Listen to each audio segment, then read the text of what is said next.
on va démarrer ces entretiens avec Véronique Guyonnat, présidente du Rotary Club de Bru. Alors, de ce jeune club, donc c'est vraiment une couleur intéressante. Toutes les couleurs sont intéressantes, mais c'en est une neuve, donc elle nous intéresse beaucoup, nous.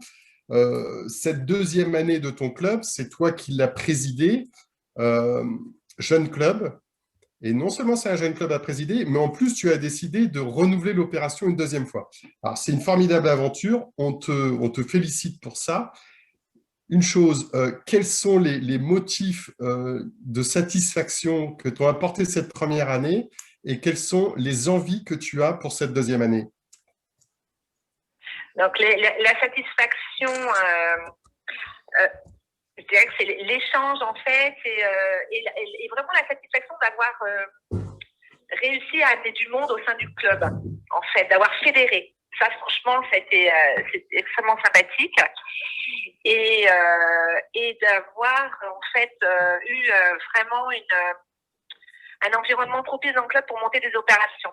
Donc ça, c'est aussi une satisfaction collective. Et d'avoir des opérations qui sont restées donc en plan sur l'année 2020 et espérons qu'on arrivera à les mettre en place en 2021. Donc une satisfaction aussi, moi j'ai mis en place depuis mon début de mandat un petit peu de pédagogie en fait pour que tout le club, parce que j'ai amené plusieurs nouveaux en fait qui comme moi étaient complètement néophytes en la matière des connaissances rotariennes, et donc j'ai institué un petit peu de pédagogie justement au sein du club pour savoir ce qu'est le Rotary, et c'est là qu'on s'aperçoit que c'est énorme. J'utilise quasiment aucun on va dire 0,5% des outils qu'on peut avoir pour expliquer tout ce qu'on peut faire. Et donc c'est aussi une volonté d'améliorer la connaissance du Rotary et d'amener toutes les possibilités qu'on peut mettre en place pour faire du bien autour de nous. Et ça, c'est vraiment une volonté de ma part de partager et d'améliorer. Tu as complètement investi le rôle de leader, tu as lancé des opérations, des actions, et tu as un besoin de transmettre de la pédagogie à ton groupe de manière à ce qu'il soit plus efficace et meilleur. Quel outil de pédagogie tu as pu utiliser?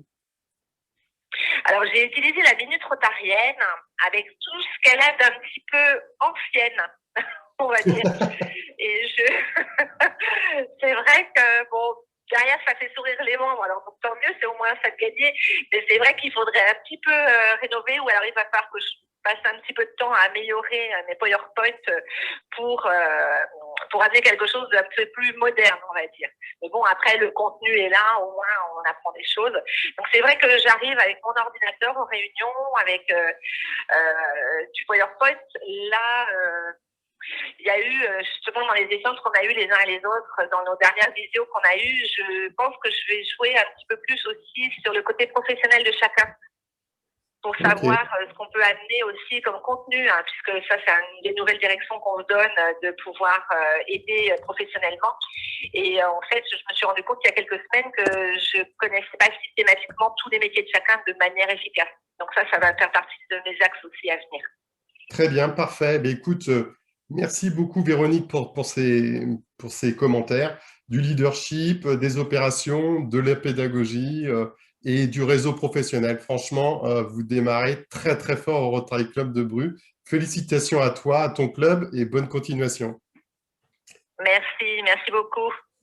Alors, on va justement, c'est le plaisir du Rotary, c'est de voir tous ces contrastes, toutes ces différences de couleurs dont on a parlé tout à l'heure.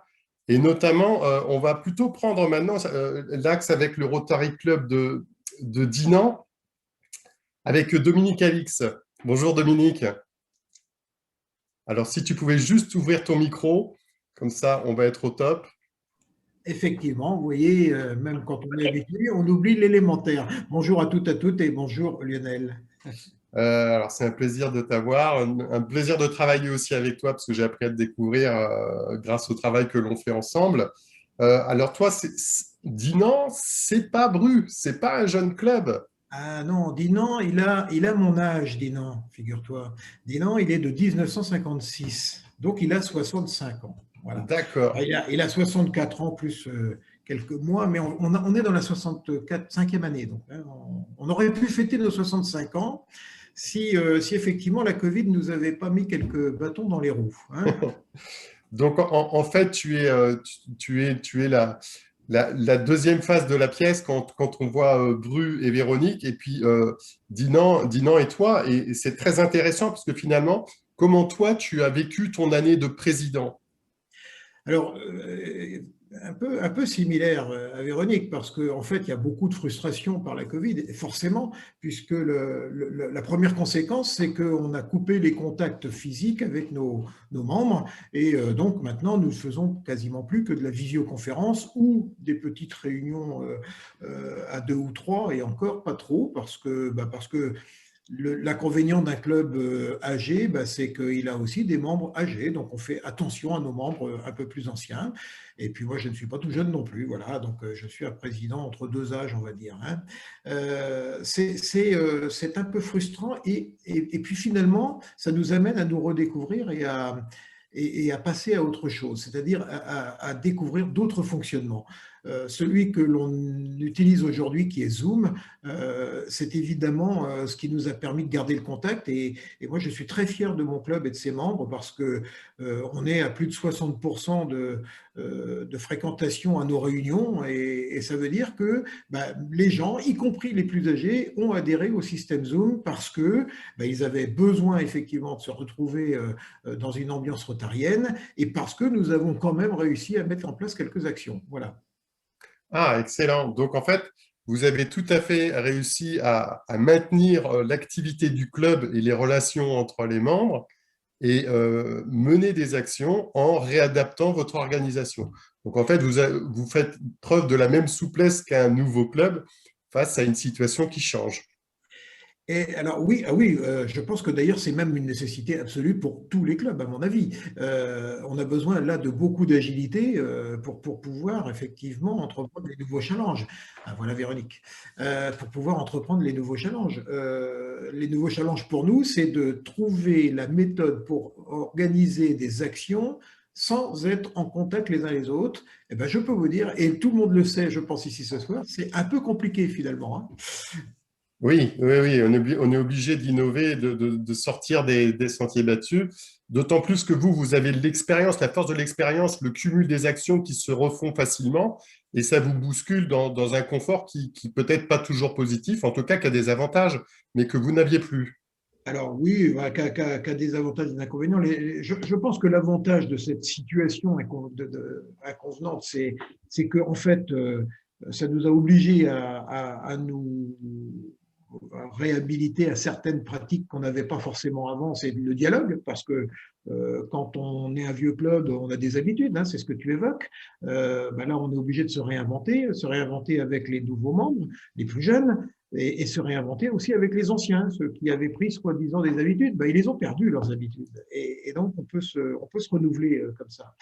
Dans les actions que l'on met en place, évidemment, on en a abandonné quelques-unes parce qu'on n'a pas pu les faire pour des raisons de santé publique, c'est-à-dire que la Covid nous a vraiment rattrapés et les actions ont été interdites par ou la sous-préfecture ou par les autorités des communes où on devait agir.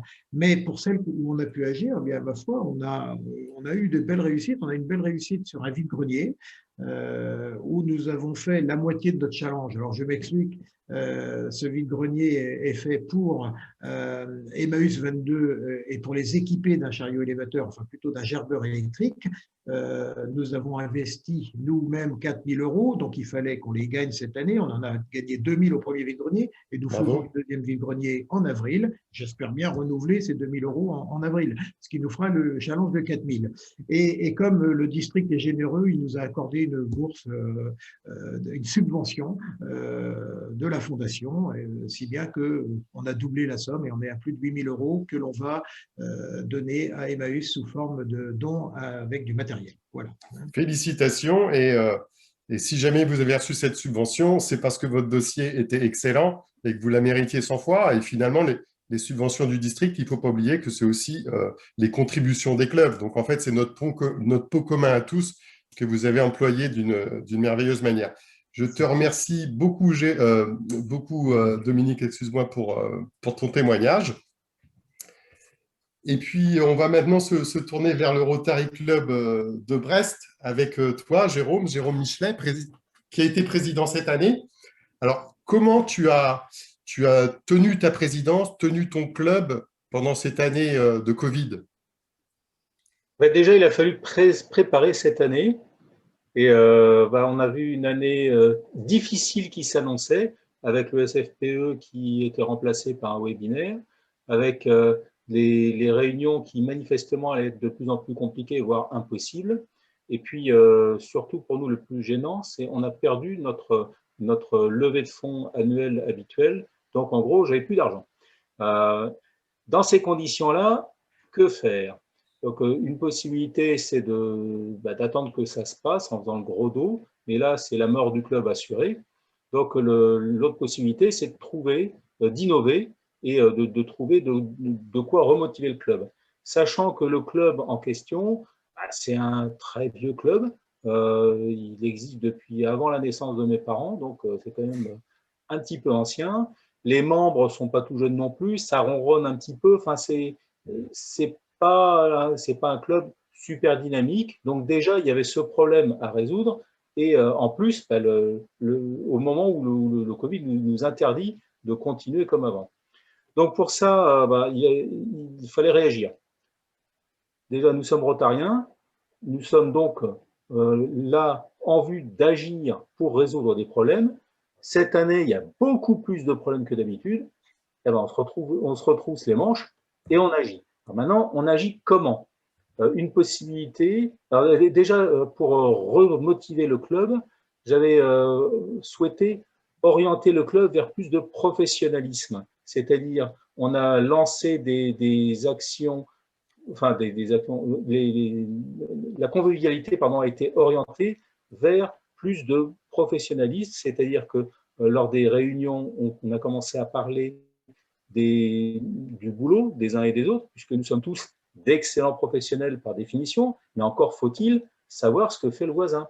Donc c'était l'occasion de remettre les conférences des uns et des autres pour expliquer, voilà mon boulot, voilà l'analyse avec mes yeux de professionnel de la situation qu'on peut voir.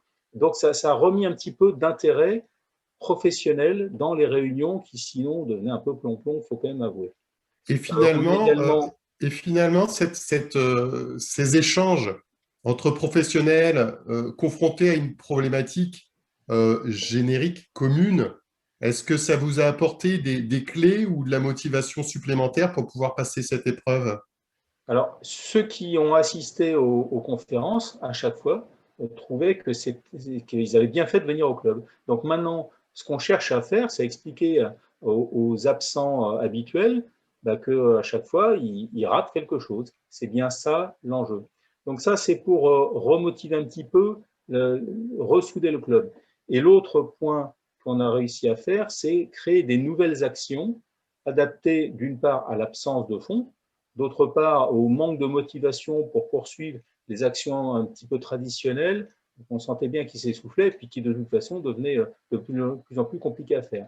Et c'est là qu'on a pu identifier qu'il y avait parmi les nouveaux besoins, les besoins de santé, on a fait comme beaucoup, on a imprimé quelques masques, on a distribué d'autres. Bon, ça c'est un premier point, mais santé, c'est fait.